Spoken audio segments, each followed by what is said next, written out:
So this is just the code that draw like student t distribution. Okay, I don't think I need to go through all this code, but you can see that, okay, here, okay, it used like the 1, 2, and the 30. Okay, in this for loop, it used 1, 2, and 30 to represent the value of the v. Okay, and to draw 3 student t distribution along with the normal distribution. So you can see the dotted line is the normal distribution where v is infinite. Okay, and when v is 1, okay, it's represented by the blue line. V is 2 represented by the orange line, and V is 30 is represented by the green line. You can see that when V is 30, it's already very, very, very close to the normal distribution, right? Almost like overlapped, but still slight different. But you can see 30 is already pretty close to normal distribution. But when V has a smaller value, obviously you can see that the distribution is more what we say like heavy-tailed, right? I mean it disperses to the both sides, right? Okay, so that's like the nature of the student's t distribution. Just want you to get an idea of this. Okay, so with that in mind, okay, we could use the student t distribution in our model. So, okay, so originally we use a normal distribution here, but now we use the student t distribution. And remember, I mean, if you use student t distribution, we have mu, sigma, and v. Okay. Well, sigma represents the scale, okay? Even though I say scale is different from standard deviation, but we actually use the same notation as standard deviation. But keep in mind, it is really not the standard deviation, okay? But it has some similarities, I mean, between these two, okay? And that v, okay, actually should be pronounced as nu, okay, but I mean, because we have that, well, we have that parameter, so obviously we have to also, design a prior for that parameter, right? So what do we do? Okay, here, we set this v, okay, or nu, okay, to be to draw from the exponential distribution. Okay, the exponential distribution with mean lambda. Okay, and well, so what do we set? What do we set for this lambda? Okay, so we know, like for example, when v is 30, it's already very, very close to the normal distribution, right? So, and we think like we want it to be, kind of similar to our original model. I mean, normal distribution model. So we set this mean to be 30, but keep in mind this is a weakly informed prior. Okay, so we more or less think v should be around 30. Okay, in other words, the model should be a little bit close to the normal distribution, but we can move to smaller and larger values. Okay, easily. Okay, because the exponential distribution really like is a very like weak like it's not concentrated on 30 that much. Okay, so this is a result. Okay, and we draw the diagram to represent this model. Okay, so this is like we use student t distribution, and on top of this, I mean, we have 3 parameters where mu comes from the uniform distribution, and the sigma comes from the half normal, and the v or nu, whatever you call it, comes from the exponential distribution. So and the uniform distribution, the L and the H remains the same. Okay, half normal, yeah, again we use the same setting. Okay, the only thing we modify is we change this this one from the normal distribution to t distribution, and we have extra additional like prior for the additional parameter v. Okay, so as a result, okay, this is the Pi MC3 code. Okay, so you can see we have mu, okay, which is uniformly distributed in the range of 40 to 70. Okay, and the sigma, okay, is from the half normal with standard deviation 10. Okay, which these two are the same from, I mean, our last example, and the sigma. Sorry, the v, okay, the v, okay, is an exponential distribution with average 30. Keep in mind, okay, the exponential distribution, okay, the lambda is represented as like 1 over this this average. Okay, so then we have like the student t. Okay, so well, the result is generated by, as I mean, indicates a y, and we have mu, we have SD, we have nu, because v is really like because it's a Greek letter, it's really pronounced as nu. Okay, so observed equal to data, and then we call this model as where is it? It's a model T, okay, which is different from model G because the model G use Gaussian. Here, model T use student T distribution, okay, and then we use a sample method to generate 1,000 samples from for each chain, okay, and how many chains depends on how many core you have in your GPU, again.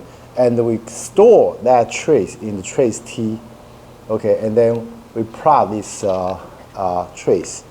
And the result is going to be like this. So you can see the mu and the sigma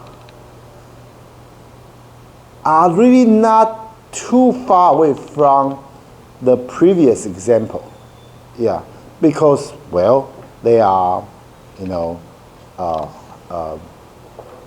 represent the mean and the standard deviation, right? As I said earlier. So if you compare with like the previous one, okay, that we used the normal distribution, I mean, it's not too far away. But one thing interesting is for nu or for v, okay, you can see obviously, okay, originally we said the average to be 30, but now you can clearly see that the average is much smaller, right? It's much smaller. Okay, this is why. This is because remember we have those 2 outliers. Those 2 outliers, make the resulting model heavy-tailed. Okay, and in student T distribution, when it is heavy-tailed, that means your V value is going to be smaller. Okay, so let's take a look at this summary of trace. Okay, so so you can see mu is now 53, sigma is 2.2, and this v or nu, okay, whatever you call it, is 4.5. The mean is 4.5. So that means like really like this model, okay, is what should I say? It's not as close as no distribution as we may originally think, okay? Because when the mu is larger, okay, maybe close to like 30, it looks more like a standard deviation. Sorry, more like a normal distribution. But now the v is only the average. The mean is only 4.5.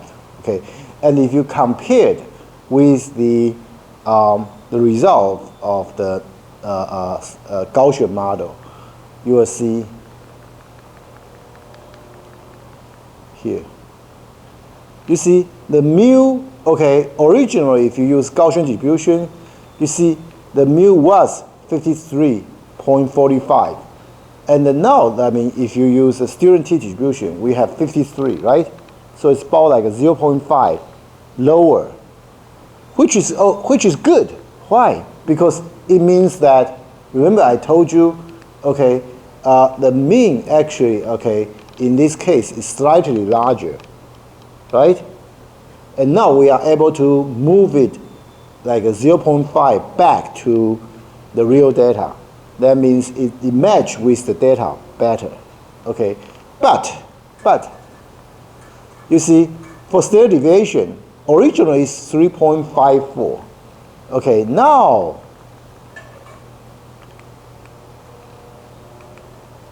it's 2.2. So we are able to reduce this variance, okay, a lot, okay? Because 3.52, 2.2, the reduction is like, more than 50%, right? Okay, well, depends on how you say it, but well, at least 30% reduction, right? So this reduction on like variance is much better. And remember, the two issues we talked about for the Gaussian model. Okay, first, the mean is slightly, displaced to the right. Okay, it's fixed, and also the line. Okay, as I said, like it's not as like the variance is larger. Okay, compared with the real data, it's also get fixed. Okay, so this is how the Bayesian data analysis deal with outlier. We don't use outlier removal rules. Okay, we could do that. Okay, but we do not prefer to use these rules to manipulate the data. I mean, instead we just build the constraint in the model, okay?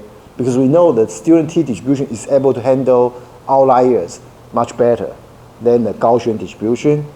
Okay, so this is how we do it. Okay, so the estimation of mu, okay, between both models similar with a difference of like 0.5, which is better because it actually move the mean closer to the real data, the mean of real data. Okay, the estimation of the sigma changes from 3.5 to 2.1. So it's a consequence of the student t distribution giving less weight by values away from the mean. So again, this is good because it matches the real data much better. And we can see V is only 4.5. So we have a not very Gaussian-like distribution. So it's a heavy-tailed, okay. We can do this posterior predictive check again, okay. Well, the code is similar, okay. And then, okay, I will not go into the detail of this, but just call the sample posterior predictive, okay, and pass the trace as well as the model to it, and also like set like how many samples you want, and then you're able to plot it in a figure, and you can see that this result is much more consistent with the real data, okay? And you could compare this slide with like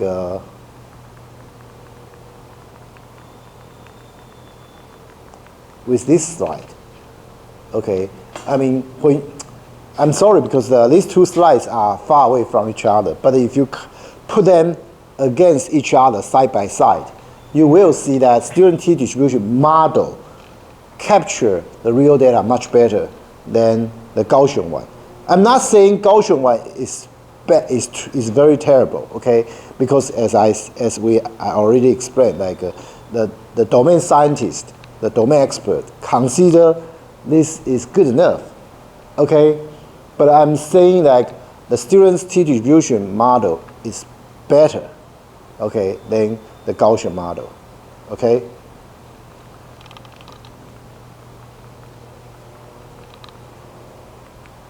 Okay?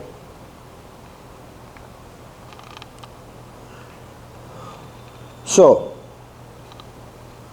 student t-distribution allowed us to have a more robust estimation because outliers have the effect of decreasing V, okay, instead of pulling the mean toward the outlier, okay, and increasing standard deviation, okay.